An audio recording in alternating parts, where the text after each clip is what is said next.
Ibu bapak, saudara-saudari yang terkasih, para romo, Buddha dan para suster, berjumpa lagi dengan Api Karunia Tuhan episode ke-29.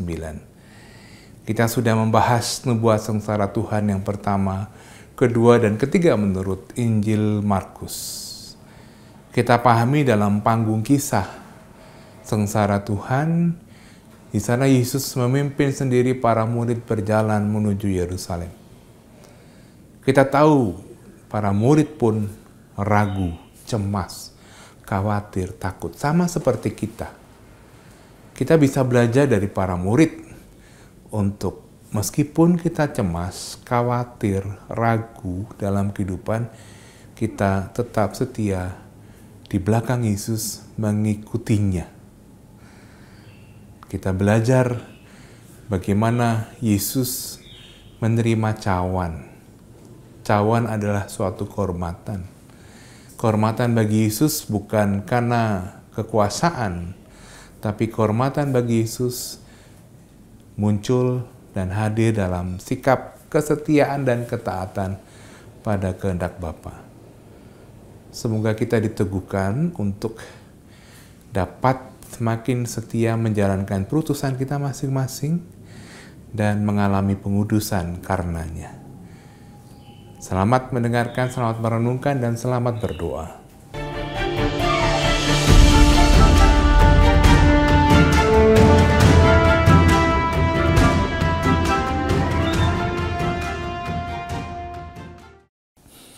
Saudari-saudaraku yang terkasih, kita masih pada pokok percakapan yang ke-6 yang berkaitan dengan 3 nubuat sengsara Yesus. Bagian kedua Injil Markus, ketika Yesus mulai dengan terus terang menyatakan siapakah dirinya sebenarnya. Kita sudah selesai dengan nubuat sengsara yang pertama, demikian juga dengan nubuat sengsara yang kedua, dan sekarang kita akan melihat nubuat sengsara yang terakhir. Sebelumnya 1-2 kalimat mengulang apa yang sudah kita bicarakan dalam perjumpaan yang lalu. Nubuat sengsara yang kedua yang ada pada Injil Markus bab 9 ayat 30 sampai 32. Ada 1-2 hal yang saya anggap penting. Yang pertama, rumusan nubuat sengsara yang kedengarannya seolah-olah sama, itu tidak sama. Oleh karena itu, ketika kita membaca nubuat-nubuat itu, kita sering tergoda untuk mengatakan, oh saya sudah hafal. Padahal kalimat-kalimatnya secara detail berbeda. Misalnya ketika dibandingkan nubuat sengsara yang kedua dengan yang pertama, ada satu perbedaan yang ditambahkan, yaitu bahwa anak manusia akan diserahkan ke dalam tangan manusia. Ini kan kalimat kata-kata yang tidak mudah untuk ditangkap, diserahkan kepada tangan manusia. Masa anak manusia yang dalam pengertian biasa adalah tokoh surgawi, tokoh ilahi diserahkan kepada tangan manusia. Suatu tanda petik revolusi pemahaman yang sangat hebat. Yang kedua sama, murid-murid tidak menangkap. Dikatakan pada ayat 32, mereka tidak mengerti perkataan itu, namun segan menanyakannya kepadanya. Jadi rupa-rupanya para murid itu berada di dalam keadaan yang mendua. Dari satu pihak mereka tidak tahu, dari lain pihak mereka tidak mau menanyakan. Mestinya kalau tidak tahu kan bertanya. Maka refleksi kita bisa mulai dengan pertanyaan, mengapa mereka tidak mau atau segan menanyakannya kalau tidak tahu. Jawabannya bisa bermacam-macam, silahkan mencoba menjawabnya sendiri. Tetapi sebetulnya juga menarik, karena pada bagian sesudahnya, ketika mereka ditanya apa yang kamu perbincangkan tadi di tengah jalan, mereka diam, rupa-rupanya malu. Rupa-rupanya sadar bahwa mereka ini tidak di dalam disposisi batin yang sungguh-sungguh tulus. Yesus bicara tentang penderitaannya, mereka mempertengkarkan siapa yang terbesar di antara mereka. Nah, sesudah itu, ini yang saya kira juga sangat penting, meskipun para murid, khususnya 12 rasul itu tidak mengerti, tetapi Yesus terus-menerus mencoba menempa mereka dengan ajaran-ajaran yang baru lagi. Itulah yang diceritakan pada ayat-ayat selanjutnya, khususnya ayat 35 sampai dengan ayat 37. Jadi kalimatnya begini, jika seorang ingin menjadi yang terdahulu, hendaklah ia menjadi yang terakhir. Ingin menjadi yang terdahulu, jika orang ingin. Seringkali kesimpulan kita, janganlah kita ingin menjadi yang terdahulu. Padahal kalimatnya tidak berbunyi begitu. Lalu diterjemahkan dengan sangat konkret, kalau ada pertemuan-pertemuan duduklah paling belakang. Padahal bukan itu maksudnya. Kalau kita perhatikan sungguh-sungguh rumusannya begini, jika seorang ingin menjadi yang terdahulu, jadi boleh apa enggak ingin itu? Jawabannya jelas boleh. Tetapi pertanyaannya adalah terdahulu untuk apa? Nah, kalau terdahulu untuk berkuasa, pasti tidak. Dan terdahulu dengan curang, menjadi terdahulu dengan curang, pasti tidak. Boleh ingin menjadi yang terdahulu, tetapi motivasinya adalah untuk yang lain dan bukan untuk mencari kekuasaan, untuk mendapatkan macam-macam hal. Lalu diambillah anak kecil untuk lambang. Anak kecil itu kan tidak bisa berbuat apa-apa kalau tidak dibantu. Maka syaratnya adalah menjadi terdahulu, menerima anak dalam arti yang seluas-luasnya, anak kecil iya, tetapi orang yang tidak bisa berkembang dengan kekuatannya sendiri itu kan banyak. Saudari-saudara kita yang terpinggir, saudari-saudara kita yang tidak punya akses kepada kesehatan, akses terhadap pendidikan. Saya lebih senang menggunakan kata saudari-saudara kita yang tersingkir. Beda ya rasanya, rasa bahasa saya sekurang-kurangnya kalau saya mengatakan mereka yang tersingkir. Kalau mereka itu kan sudah berlawanan dengan kita ya. Tetapi kalau kita menggunakan saudari-saudara kita yang tersingkir, rasanya sangat berbeda. Itulah yang dikatakan sama mirip dengan yang kisah pengadilan terakhir menurut Injil Matius bab 25 ayat 40. Sekarang kita terus dengan nubuat sengsara yang ketiga. Bab 10 ayat 32 sampai 34. Kita perhatikan rumusan-rumusannya yang sekali lagi berbeda dengan yang lain-lain. Dikatakan begini, Yesus dan murid-muridnya sedang dalam perjalanan ke Yerusalem. Yesus berada di depan, murid-murid merasa cemas, dan juga orang-orang yang mengikuti dia dari belakang merasa takut. Sekali lagi Yesus memanggil ke-12 muridnya, dan ia mulai mengatakan kepada mereka apa yang akan terjadi atas dirinya. Katanya, sekarang kita pergi ke Yerusalem, dan Anak Manusia akan diserahkan kepada imam-imam kepala, ahli-ahli Taurat, dan mereka akan menjatuhi dia hukuman mati. Sekarang detailnya, dan mereka akan menyerahkan dia kepada bangsa-bangsa yang tidak mengenal Allah. Dan ia akan diolok-olokkan, diludahi, disesah, dan dibunuh. Dan sesudah 3 hari ia akan bangkit. Di paling rinci rumusan dari nubuat sengsara itu.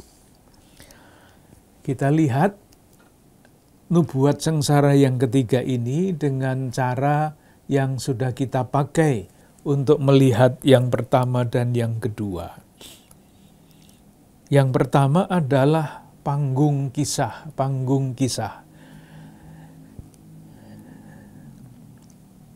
Pertama, dikatakan dengan sangat jelas, Yesus dan murid-muridnya dalam perjalanan ke Yerusalem. Dan itu diulang lagi pada ayat 33. Sekarang kita pergi ke Yerusalem. Kita semua tahu Yerusalem adalah tempat di mana Yesus akan menyelesaikan tugas perutusannya, menyatakan wajah Allah yang kasih-Nya tanpa batas. Rumusannya itu sangat rinci. Sekarang kita pergi ke Yerusalem. Itu sama dengan mengatakan, sekarang saya akan menuntaskan tugas yang diserahkan, diberikan oleh Bapa kepada saya. Detail-detail seperti itu rasa-rasanya akan membantu kita untuk lebih dalam melibatkan perasaan kita, memahami peristiwa ini. Itu yang pertama, pergi ke Yerusalem. Yang kedua, detail yang lain. Ayat 32, Yesus berjalan di depan. Tidak di samping, tidak di belakang, tapi di depan. Tempat itu sangat menentukan makna dari perjalanan ini. Dan kemudian dikatakan, murid-muridnya cemas, orang-orang yang mengikuti dia takut.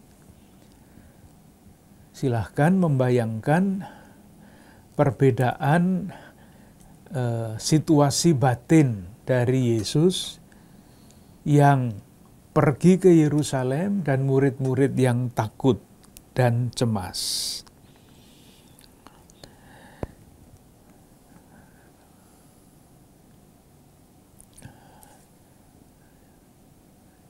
Ketika kita berjalan bersama-sama dan tahu bahwa orang-orang yang berjalan bersama-sama dengan kita itu merasa ragu-ragu, pasti niat yang kuat itu juga akan tanda petik dibebani oleh rasa takut dan cemas yang ada di dalam diri orang-orang yang mengikuti kita.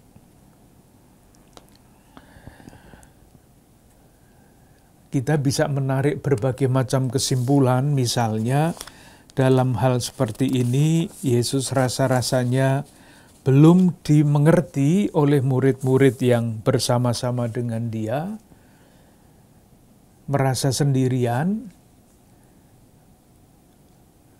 berkata di dalam hatinya, mengapa murid-murid ini sudah diajari sejak dulu sampai sekarang tidak mengerti-mengerti juga.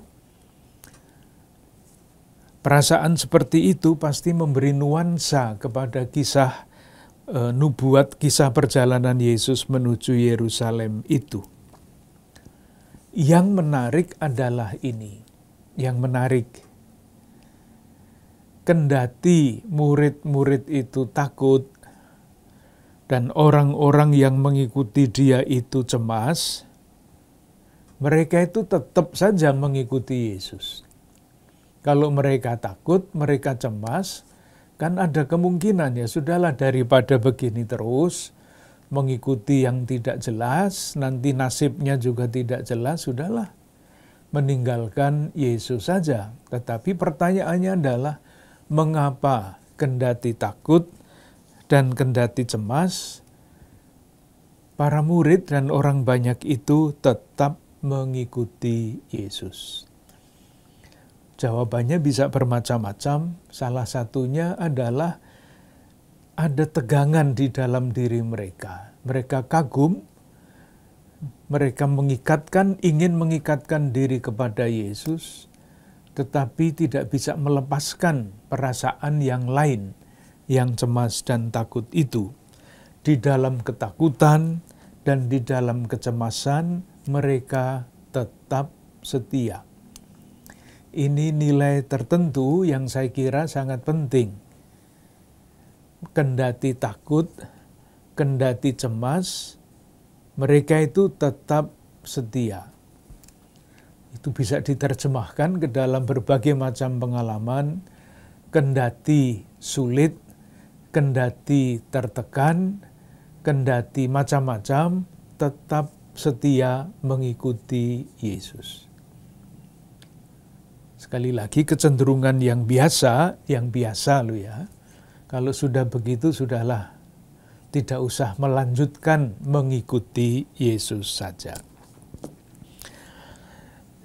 Detail mengenai apa yang akan dialami oleh Yesus, diludahi, diolok-olok, disesah, dan dibunuh, ini pasti memberi nuansa tersendiri kepada kalau kita merenungkan peristiwa itu. Yang menarik juga adalah ini, ketidakmengertian yang eksplisit dikatakan di dalam nubuat sengsara yang kedua, kendati tidak dikatakan secara eksplisit di dalam nubuat sengsara yang ketiga, ketidakmengertian itu sangat jelas ada di sini. Kalau kita melihat urut-urutan peristiwa. Kita sudah selalu mengatakan, membaca suatu teks tidak bisa dicabut dari konteksnya, diartikan lepas dari konteksnya. Nah, kisah yang mengikuti nubuat sengsara ini adalah kisah mengenai permintaan Yakobus dan Yohanes. Kita baca ayat 35 dan selanjutnya. Lalu Yakobus dan Yohanes, anak-anak Zebedeus, mendekati Yesus dan berkata kepadanya, "Guru, kami harap supaya engkau kiranya mengabulkan suatu permintaan kami." Jawabnya kepada mereka, "Apa yang kamu kehendaki aku perbuat bagimu." Lalu kata mereka, "Perkenankanlah kami duduk dalam kemuliaan-Mu kelak, yang seorang di sebelah kananmu dan yang seorang di sebelah kirimu." Jelas, tidak mengerti. Yesus bicara tentang penderitaan sampai diperlakukan seperti itu, diludahi, diolok-olok, dan sebagainya. Ini kedua murid yang katakanlah selalu kita katakan lingkaran pertama, sesudah lingkaran ke-12 itu, minta kekuasaan. Apa yang bisa kita bayangkan? Kembali lagi, tidak paham. Tidak paham. Ada satu hal yang menarik. Kalau kita membandingkan permintaan yang diajukan kepada Yesus menurut Markus dengan permintaan yang serupa yang diceritakan di dalam Injil Matius bab 20 ayat 20 sampai 28.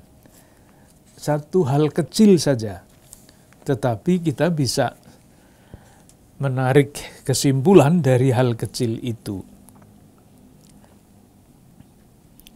Bab 20 ayat 28. Ayat 20, maka datanglah ibu anak-anak Zebedeus serta anak-anaknya itu kepada Yesus, lalu sujud di hadapannya. Merasakan, melihat dia perbedaannya. Kalau di dalam Injil Markus yang minta siapa? Yang minta kedudukan. Ya dua murid itu, Yakobus dan Yohanes. Ketika kita membaca Injil Matius, siapa yang minta? Bukan Yakobus dan Yohanes. Yang minta adalah ibunya. Beda kan? Maka pertanyaannya, kalau kita mau bertanya, ini kira-kira yang minta itu siapa ya, ibunya atau kedua murid itu? Kalau dipikir secara sederhana, yang kasar itu pasti yang pertama. Yang lebih lembut itu pasti sesudahnya. Kita tidak bisa menjelaskan kalau misalnya yang ibunya yang meminta, lalu kemudian diceritakan anak-anaknya sendiri yang meminta. Sulit dijelaskan. Tetapi kalau sebaliknya lebih mudah dijelaskan. Murid-muridnya yang meminta, kemudian dihaluskan ibunya yang memintakan untuk murid-murid itu. Maksud saya begini, ini kan dua murid yang tadi itu bersama Petrus, 3 orang itu kan lingkaran paling dekat dengan Yesus. Masa begini? Nah, untuk tanda petik membersihkan nama kedua murid itu, untuk menampilkan kedua murid utama itu supaya lebih lebih bagus, maka sekarang yang dipakai ibunya. Ibunya yang meminta, anak-anaknya enggak meminta, ibunya yang meminta. Jadi nama baik kedua murid utama itu dijaga. Moga-moga penjelasan seperti ini tidak menentukan keselamatan kita, tetapi pasti membuat kita bertanya. Kalau orang yang melihat kitab suci ini sebagai sejarah, pasti pertanyaannya sebetulnya siapa yang sesungguhnya meminta? Nah, kalau dari pendekatan kitab suci jawabannya mudah, kita tidak tahu, tetapi kemungkinan besar yang meminta kedudukan itu adalah Yakobus dan Yohanes, murid-murid utama itu. Nah, murid utama meminta kayak begitu ini kan tidak begitu pantas. Maka untuk menjaga nama baik kedua murid itu sekarang yang tanda petik disalahkan, kok memintakan anaknya kedudukan dalam situasi seperti itu ya, yang disalahkan ibunya. Markus rupa-rupanya dengan sengaja menampilkan dua murid itu yang meminta. Kira-kira kalau demikian maksudnya apa? Itulah yang sering kita sebut dengan istilah ya Markus lebih realistis. Ya orang-orang seperti inilah, rasul-rasul yang belum menangkap inilah, yang kemudian berkat rahmat yang berlimpah dari Tuhan, yang akan menentukan sejarah gereja. Jadi sejarah gereja tidak ditentukan oleh orang-orang yang tidak pernah bersalah. Tidak ditentukan oleh orang-orang yang terus lurus maju ke depan. Realitasnya gereja itu dipimpin oleh orang-orang dengan keterbatasan-keterbatasan tertentu. Dan pesannya adalah kalau orang sadar akan keterbatasannya, dia tidak mengandalkan kekuatannya sendiri. Dia akan mengandalkan kekuatan Tuhan. Jadi yang menjadi korban di dalam Injil Matius adalah ibu kedua anak Zebedeus itu. Dijadikan korban untuk menjaga nama baik kedua anaknya itu. Moga-moga tidak membingungkan, sekedar untuk mempraktekkan ketika kita bicara tentang pengantar kitab suci dulu, teks-teks yang berbeda-beda ini harus dicoba dijelaskan.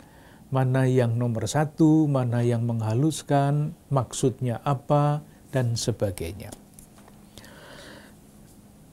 Kita lanjutkan pembacaan kita mengenai kedua murid ini menurut Markus, Yohanes, Yakobus, dan Yohanes.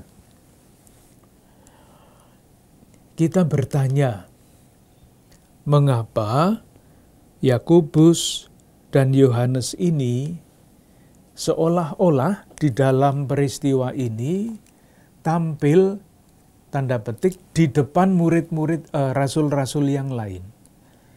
Kenapa yang minta bukan yang lain-lain, yang minta ini dua orang ini? Nah, kita semua jawabannya yang pasti tidak tahu. Rupa-rupanya sederhana, rupa-rupanya kedua orang ini memang mempunyai latar belakang yang berbeda dibandingkan yang lain. Maksud saya, kedudukannya dalam arti tertentu lebih unggul. Dari mana itu disimpulkan? Ya dari keluarganya mereka. Kita baca Markus bab 1 ayat 20. Ketika dua orang murid itu dipanggil, ayat 19, bab 1 ayat 19, dan setelah Yesus meneruskan perjalanannya sedikit lagi dilihatnya Yakobus, anak Zebedeus, dan Yohanes saudaranya sedang membereskan jala di dalam perahu. Tuh. Terusnya, Yesus segera memanggil mereka, dan mereka meninggalkan ayahnya Zebedeus di dalam perahu bersama orang-orang upahannya. Rupa-rupanya ini pengusaha besar ini, mempunyai orang-orang upahan. Di antara sesama para rasul dengan latar belakang seperti ini, bisa kita bayangkan kepercayaan diri mereka juga lebih kuat. Ini hanya pengandaian-pengandaian. Sekali lagi, tidak menentukan keselamatan kita kalaupun kita salah. Mereka ini gagal paham. Kedua murid yang katakanlah mempunyai kedudukan istimewa ini. Lalu diajari oleh Yesus dengan cara begini. Ayat 38, kamu tidak tahu apa yang kamu minta. Itu kan kasarannya kedua murid itu kan dibodohkan oleh Yesus. Kamu kok bodoh sekali, minta kok kayak yang kayak begitu. Lalu dilanjutkan, dapatkah kamu meminum cawan yang harus kuminum dan dibaptis dengan baptisan yang harus kuterima? Ini maksudnya apa?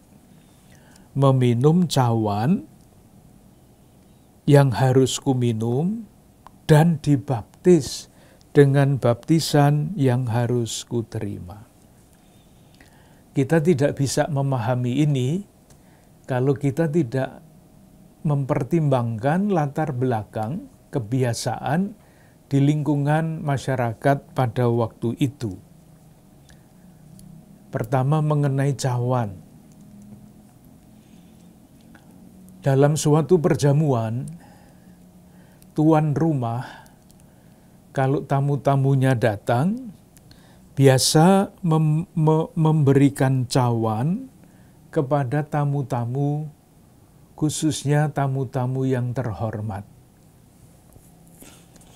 Nah, Yesus membayangkan dirinya di dalam perjamuan, diberi cawan untuk diminum, dan itu berarti adalah kehormatan. Menerima cawan berarti menerima kehormatan. Maka pertanyaannya adalah, kehormatan Yesus itu terletak di mana? Apakah kehormatan yang biasa dipahami oleh kedua murid ini, kedudukan? Jawabannya tidak. Kehormatan Yesus itu tidak di dalam kedudukan, tidak di dalam kekuasaan, tidak di dalam yang lain-lain yang seperti itu.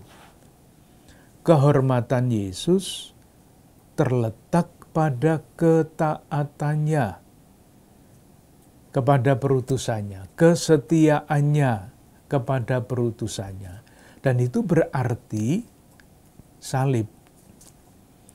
Maka pertanyaan atau jawaban Yesus, dapatkah kamu meminum cawan yang harus kuminum? Apakah pandangan Anda tentang kehormatan itu sama dengan kehormatan yang diberikan kepada saya, Yesus? Dan itu berarti adalah penderitaannya sampai akhir. Itu maksudnya. Jadi kembali lagi, cara berpikir Yakobus dan Yohanes itu dibalik oleh Yesus. Mereka berpikir tentang cawan kekuasaan. Yesus menawarkan, cawan yang kuminum adalah cawan pengorbanan diri sampai akhir. Nah, dalam garis itu, baptisan juga mesti kita mengerti. Pertanyaan Yesus adalah, dan dibaptis dengan baptisan yang harus kuterima. Baptisan yang mana? Apakah baptisan Yesus ketika dia mulai karyanya di depan umum? Jawabannya bukan. Dan baptis ini tidak ada kaitannya dengan baptisnya kita. Dibaptis dalam nama Bapa, Putra, dan Roh Kudus, tidak ada kaitannya dengan itu. Baptis di dalam bahasa yang asli, itu salah satu nuansanya adalah ditenggelamkan. Maka sekarang juga ada gereja-gereja tertentu yang membaptis orang dengan menenggelamkan. Karena itu arti yang paling pokok dari kata membaptis dalam bahasa asli. Maka seiring dengan meminum cawan, dibaptis dengan baptisan yang harus kuterima, itu orang dibaptis itu tadi dibenamkan ke dalam air. Tetapi orang kan secara simbolik, orang kalau kita menggunakan kata membenamkan itu kan tidak hanya harus dihubungkan dengan dibenamkan ke dalam air. Kita bisa mengatakan orang itu terbenam di dalam masalahnya. Nah, maka dibaptis, Yesus itu dibaptis, artinya dibenamkan dalam hal apa? Yaitu tadi, di dalam nubuat sengsaranya, dibenamkan di dalam ketika dia diolok-olok, diludahi, disesah. Itu penderitaan yang paling dahsyat. Maka kedua orang itu sebetulnya ditanya, apakah kamu berani menanggung perendahan, dibenamkan di dalam nasib seperti ini, diolok-olok, diludahi dan sebagainya, dipukul dan sebagainya, berani apa enggak? Seperti minum cawan kehormatan, tapi kehormatannya terletak pada pengorbanan. Nah, mereka itu menjawab dengan berani, kami dapat. Lalu Yesus melanjutkan, memang kamu akan meminum cawan yang harus kuminum, dan akan dibaptis dengan baptisan yang harus kuterima. Dan itulah yang terjadi pada dua murid istimewa itu. Mereka sungguh-sungguh meminum cawan dan mengalami baptis perendahan itu. Kita semua tahu kisahnya. Di dalam Kisah Para Rasul, Yakobus dimartir, mengalami kemartiran pada masa yang sangat awal di dalam sejarah gereja. Dimartir, kepalanya dipenggal. Yohanes tidak mengalami kemartiran. Kita tidak pernah mendengar kisah kemartiran Yohanes. Tetapi mengalami banyak kesulitan. Kita dulu pernah, atau pada suatu pertemuan, percakapan, kita pernah membicarakan Yohanes ini menjadi gembala di Efesus. Umat di Efesus karena banyak yang cerdik pandai, banyak aliran-aliran di Efesus yang berkembang, mereka saling berkelahi, saling bertengkar. Dan kita semua tahu, kesusahan yang paling utama dari seorang gembala sampai sekarang, itu kalau ada perkelahian, ada konflik, ada perpecahan, itulah semua yang dialami oleh Yohanes. Di dalam suratnya, di dalam Injilnya, dia mengatakan, hendaklah kamu saling mengasihi. Nasihatnya terus saja. Tetapi umat yang digembalakan rasa-rasanya tidak mendengarkan nasihat itu. Mereka konflik sehingga suatu ketika gereja Efesus tidak terdengar lagi ceritanya. Mereka sungguh minum cawan dan sungguh dibaptis dengan baptisan Yesus dalam arti yang tadi kita bicarakan. Kita masih lanjut sedikit. Ayat 41. Mendengar itu, ke-10 murid yang lain menjadi marah kepada Yakobus dan Yohanes. Rupa-rupanya mereka yang 10 itu marah kepada kedua orang itu dalam konteks rebutan posisi.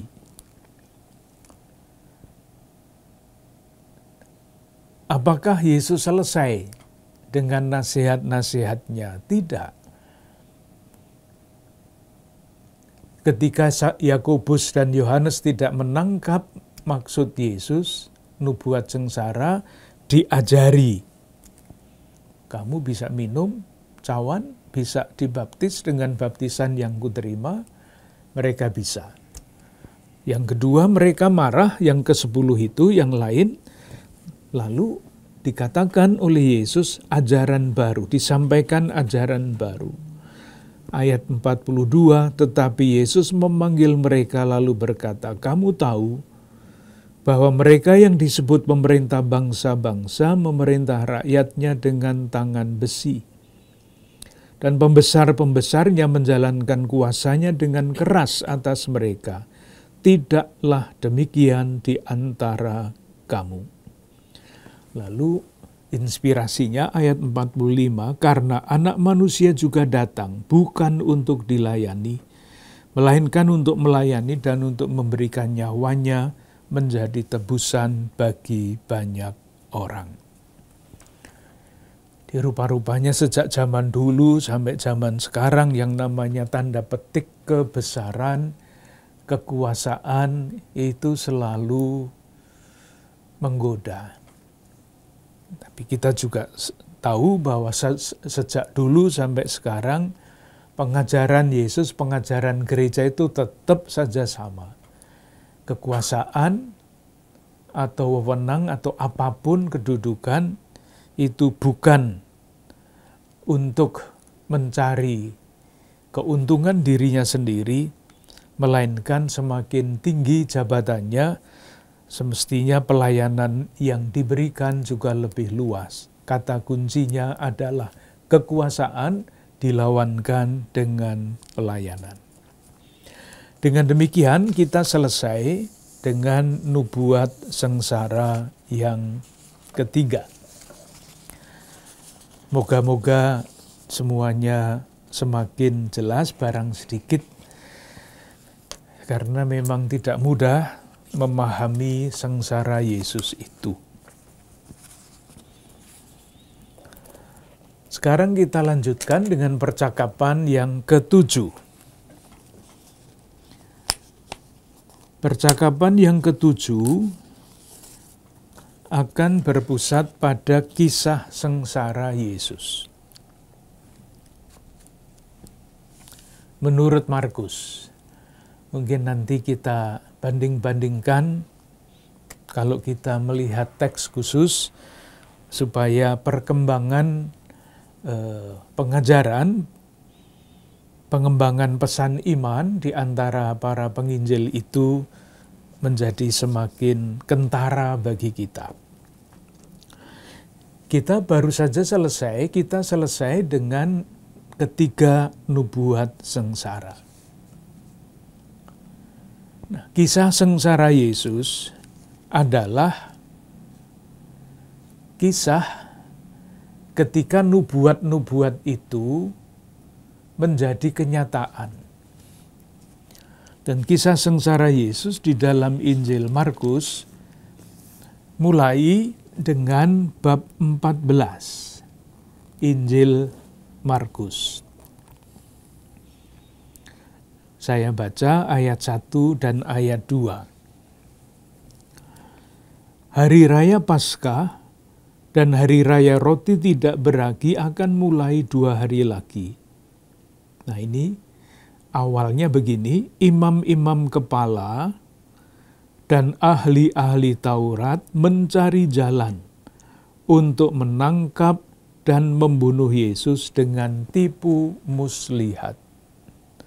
Sebab mereka berkata, jangan pada waktu perayaan, supaya jangan timbul keributan di antara rakyat. Mulailah kisah sengsara Yesus mulai dengan pengurapan Yesus dan selanjutnya. Nah, sebetulnya ketika kita membaca dan merenungkan kisah sengsara Yesus, pesan utamanya apa? Pesan utama sejauh dapat kita tangkap, dengan mengikuti kisah sengsara Yesus, kita diajak seperti Petrus, mengikuti teladan Petrus, yaitu berkembang dari cara berpikir hanya manusiawi saja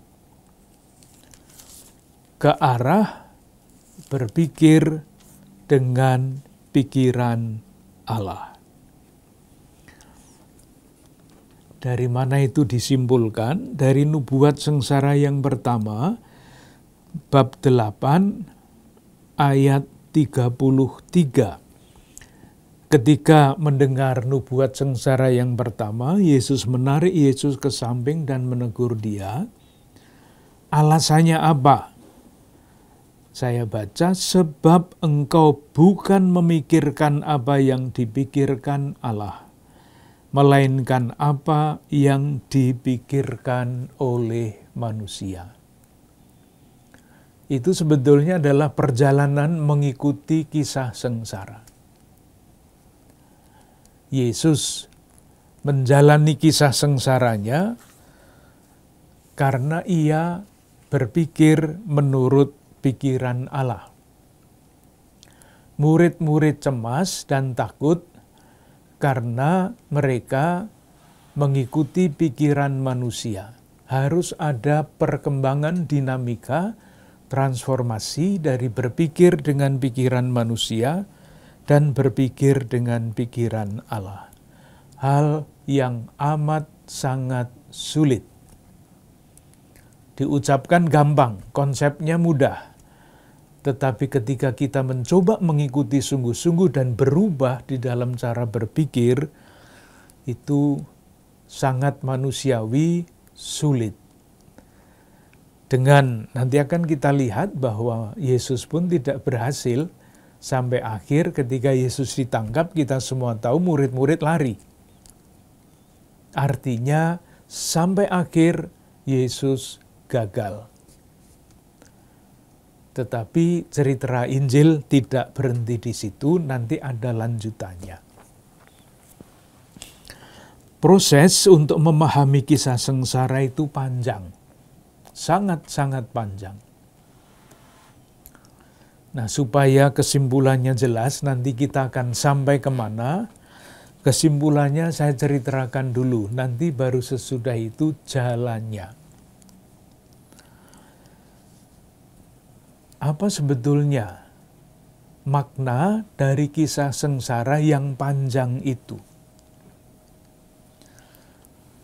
Sesudah proses yang panjang, sekali lagi sesudah proses yang sangat panjang, akhirnya gereja sampai kepada kesimpulan ini. 2 hal atau 3 hal yang sangat penting. Yang pertama, sampai pada titik tertentu, gereja lewat pimpinannya, tentu rasul-rasul itu, sampai kepada kesimpulan bahwa sengsara Yesus itu bukan kecelakaan. Sengsara Yesus bukan kegagalan. Bukan. Tetapi sengsara Yesus adalah wujud kasih setia Allah kepada manusia yang tanpa batas.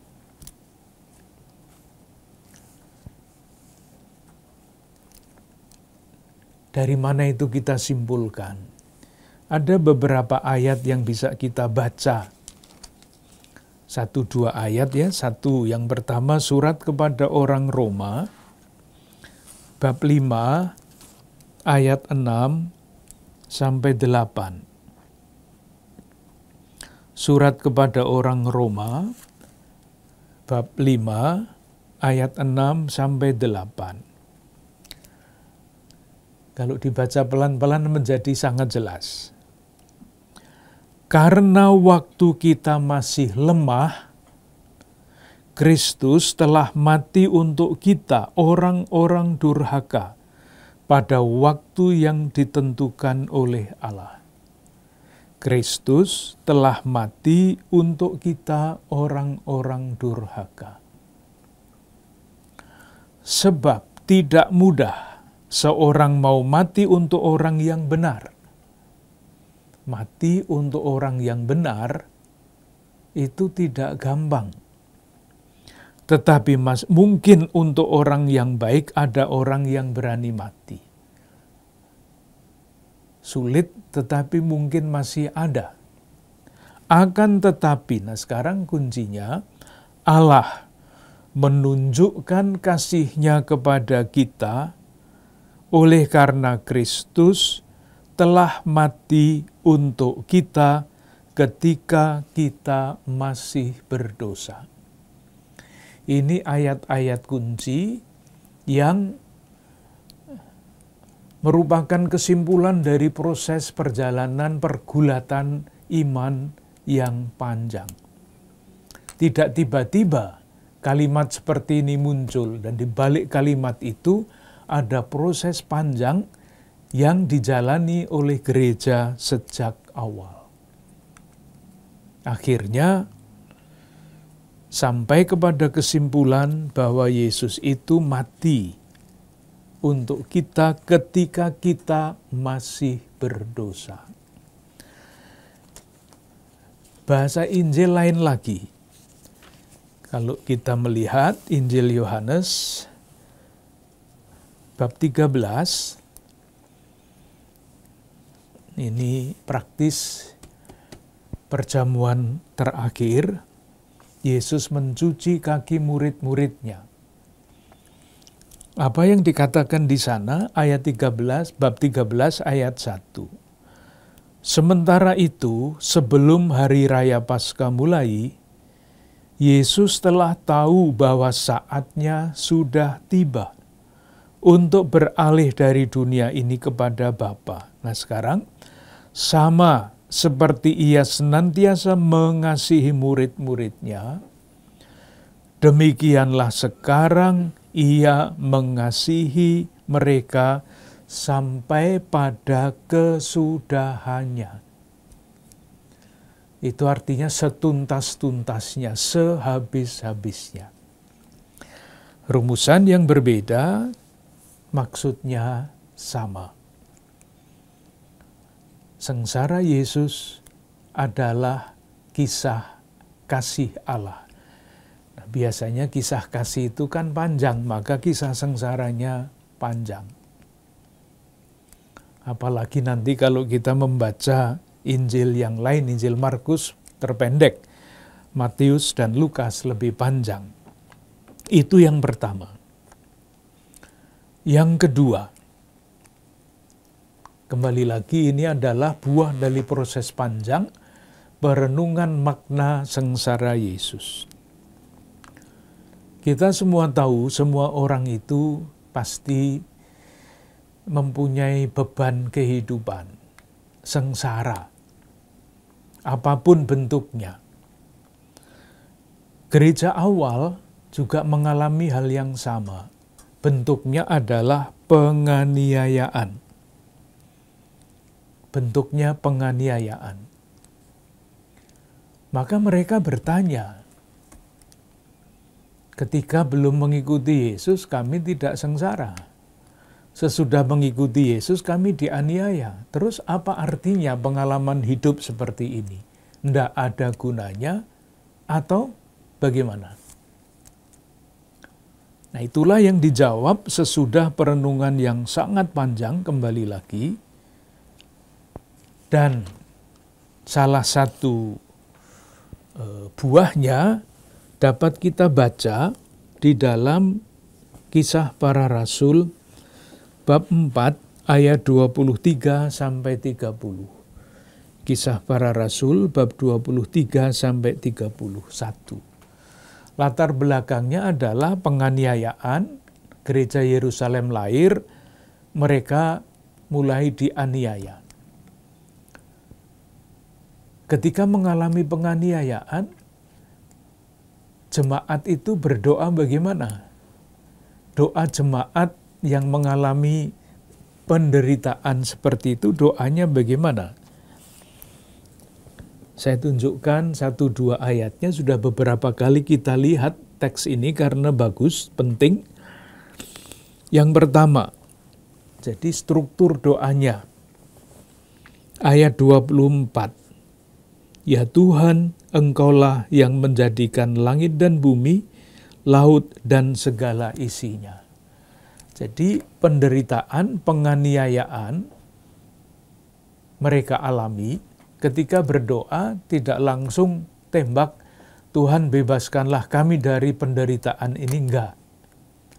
Mulai dari ungkapan iman, kepercayaan bahwa Allah adalah Dia yang menciptakan dan menyelenggarakan sejarah.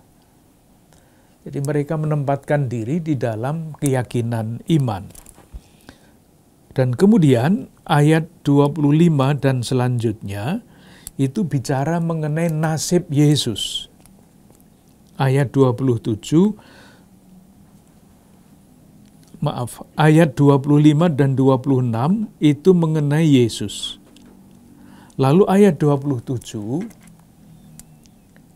mereka menempatkan diri di hadapan Allah tadi, seperti Yesus menempatkan dirinya.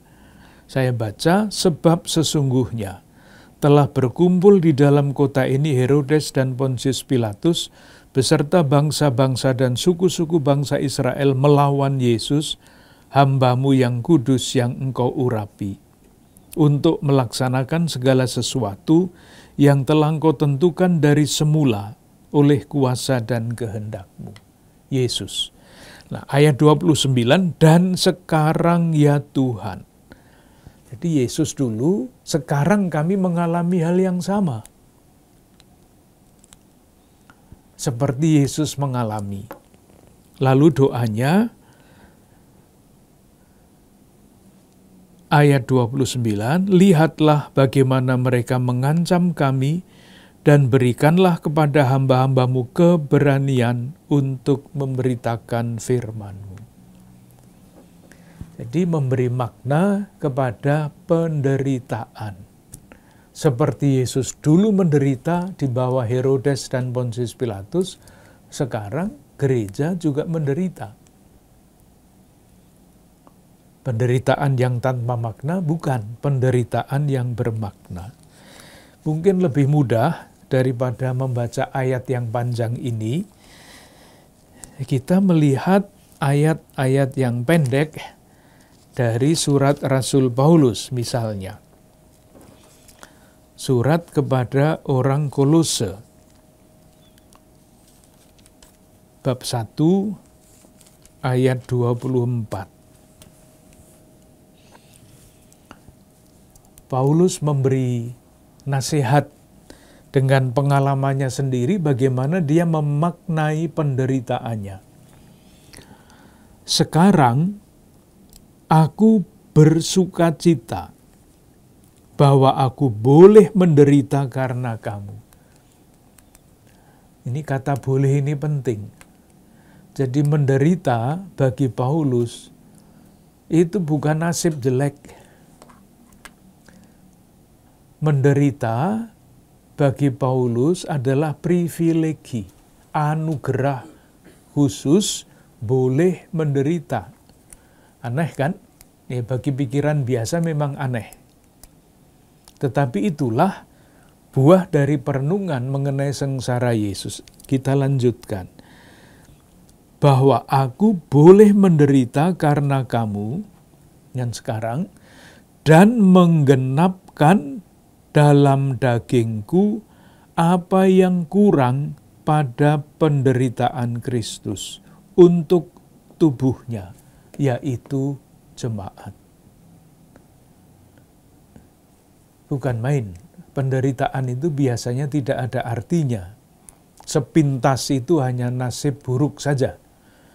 Tetapi bagi Paulus, mewakili atau yang mewartakan kepada jemaat awal, penderitaan itu privilegi. Kalau dipersatukan dengan penderitaan Kristus, ada kalonya. Kalau hanya menderita saja memang itu tidak nyaman. Tetapi kalau dipersatukan dengan penderitaan Kristus, maknanya sangat dalam. Satu ayat lagi lalu kita selesaikan. Surat kepada orang Filipi, bab 3, ayat 10 dan 11. Ayat 10 dan 11. Ini kembali lagi Paulus, yang ku kehendaki ialah mengenal Dia dan kuasa kebangkitannya dan persekutuan dalam penderitaannya, di mana aku menjadi serupa dengan Dia dalam kematiannya, supaya aku akhirnya beroleh kebangkitan dari antara orang mati. Persekutuan dalam penderitaannya. Baik, sampai di situ dulu. Nanti dilanjutkan dalam percakapan berikutnya.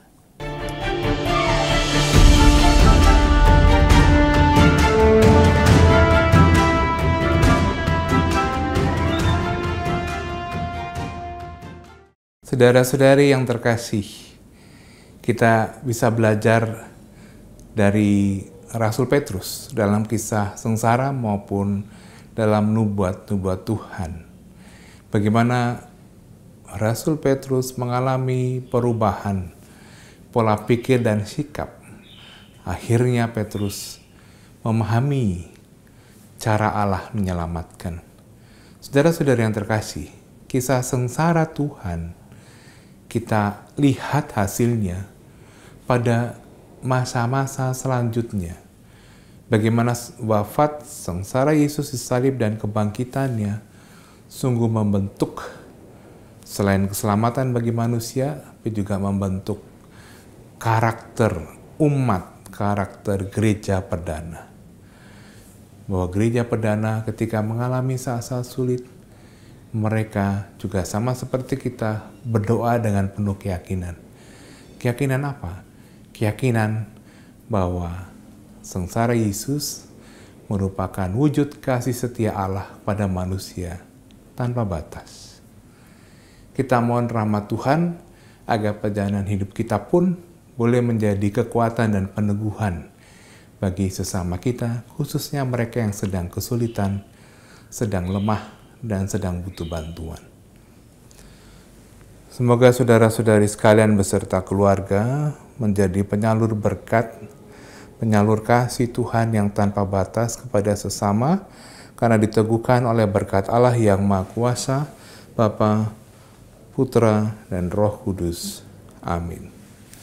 Terima kasih, sampai jumpa.